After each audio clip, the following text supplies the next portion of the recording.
Book education classes channel पर आप सभी का स्वागत है। आज हम लोग पढ़ेंगे अवतल दर्पण एवं उत्तल दर्पण के द्वारा बने प्रतिबिंब के बारे में।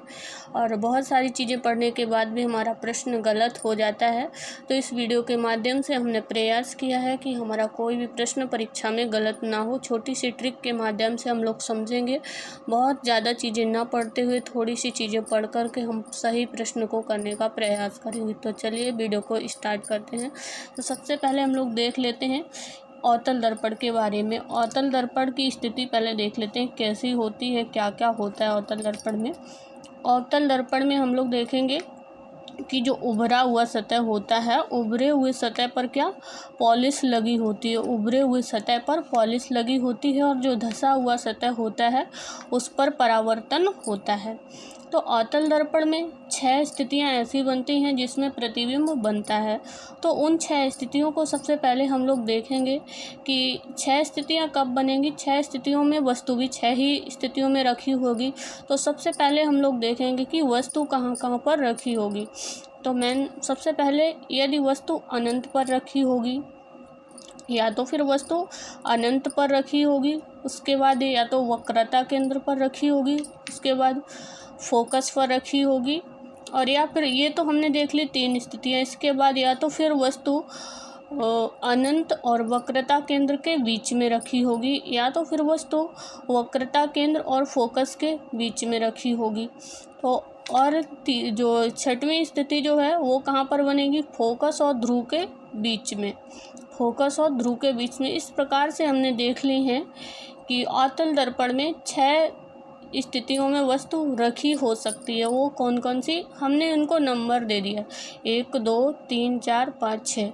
इस प्रकार से हमने नंबर दे दिया अवतल दर्पण के लिए। यदि वस्तु हम देखेंगे अनंत पर रखी है, तो उसी प्रकार से हमने देखा यहाँ पे नंबरिंग, हम जब वस्तु का प्रतिबिंब बनेगा उसके लिए भी हम अब नंबरिंग देंगे। तो इसके बाद बैक में ऐसे नंबर देंगे, फोकस पे 1 नंबर, फिर वक्रता केंद्र और फोकस के बाद 2 नंबर, 3 नंबर, 4 नंबर, ऐसे सीरियल से हम लोग इस साइड भी नंबर देते चले जाएंगे।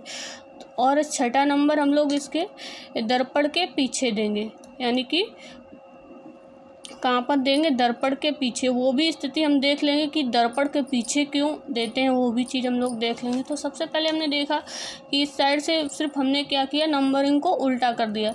इसके बाद हमने देखा यदि वस्तु अनंत पर रखी हुई है तो 1 नंबर को 1 नंबर से मिला देंगे। यदि वस्तु अनंत पर रखी है तो प्रतिबिंब कहाँ बनेगा, फोकस पर बनेगा, प्रतिबिंब फोकस पर बनेगा। और दूसरी स्थिति कौन सी होगी, यदि वस्तु अनंत और वक्रता केंद्र के बीच में रखी है तो प्रतिबिंब कहाँ बनेगा, फोकस और वक्रता केंद्र के बीच बनेगा। और तीसरी स्थिति हमने क्या देखी, यदि वस्तु वक्रता केंद्र पर रखी है तो प्रतिबिंब भी वक्रता केंद्र पर ही बनेगा, चाहे अवतल दर्पण हो या उत्तल दर्पण हो। यदि वस्तु वक्रता केंद्र पर रखी है तो प्रतिबिंब भी वक्रता केंद्र पर ही बनेगा। और चौथी स्थिति हमने देखी कि यदि वस्तु वक्रता केंद्र और फोकस के बीच रखी है, यानी 2 नंबर वक्रता केंद्र और फोकस के बीच रखी है, तो हमने देखा 4 नंबर, ये इसको हमने 4 नंबर दिया था। तो इधर भी देखेंगे 4 नंबर कहाँ पर, 4 नंबर हमने देखा यहाँ पर वक्रता केंद्र और अनंत के बीच में है, यानी प्रतिबिंब हमारा कहाँ बनेगा, वक्रता केंद्र और अनंत के बीच में। और 5वीं स्थिति, यदि वस्तु फोकस पर रखी है, यदि वस्तु फोकस पर रखी है तो प्रतिबिंब कहाँ बनेगा, अनंत पर, प्रतिबिंब कहाँ बनेगा, अनंत पर बनेगा। और 6वीं स्थिति, यदि वस्तु ध्रुव और फोकस के बीच रखी है तो प्रतिबिंब दर्पण के पीछे बनेगा, कहाँ बनेगा, दर्पण के पीछे। तो हमने ये जो 6 स्थितियाँ बनती थी अवतल दर्पण में, वो सारी 6 स्थितियाँ देख ली हैं कहाँ कहाँ प्रतिबिंब बनेगा। और एक चीज़ हम लोग और ध्यान रखेंगे कि अवतल दर्पण में प्रतिबिंब आभासी सीधा भी बनता है और वास्तविक उल्टा भी बनता है। यदि प्रतिबिंब दर्पण के आगे बनेगा तो सदैव प्रतिबिंब वास्तविक उल्टा बनेगा। यदि प्रतिबिंब दर्पण के पीछे बनेगा तो सदैव प्रतिबिंब आभासी और सीधा बनेगा। अब हम लोग देख लेंगे उत्तल दर्पण के द्वारा बना प्रतिबिंब। अब हम लोग देखेंगे उत्तल दर्पण के द्वारा बना प्रतिबिंब। उत्तल दर्पण के द्वारा जो प्रतिबिंब बनता है वो सदैव आभासी और सीधा बनता है, क्योंकि उत्तल दर्पण में प्रतिबिंब सदैव दर्पण के पीछे बनता है, इसलिए प्रतिबिंब सदैव आभासी और सीधा ही बनेगा, कभी भी वास्तविक उल्टा नहीं बनेगा उत्तल दर्पण की स्थिति में। और हमेशा प्रतिबिंब कहाँ बनेगा? दर्पण के पीछे।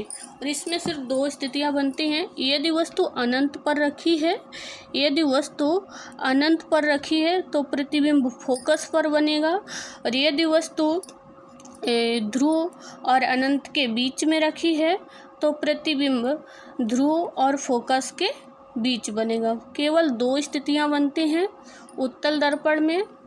तो हमने इस छोटी सी वीडियो के माध्यम से आप सबको समझाने का प्रयास किया है कि इस बहुत सारी चीज़ें पढ़ने को होती हैं, सिलेबस बहुत बड़ा होता है, लेकिन हम लोग कंप्लीट नहीं कर पाते हैं, इसलिए बहुत कम देने का प्रयास किया है कि इस छोटी सी ट्रिक को यदि याद रखेंगे तो परीक्षा में कभी प्रश्न गलत नहीं होगा, बड़े से बड़ा प्रश्न भी आप हल कर पाएंगे।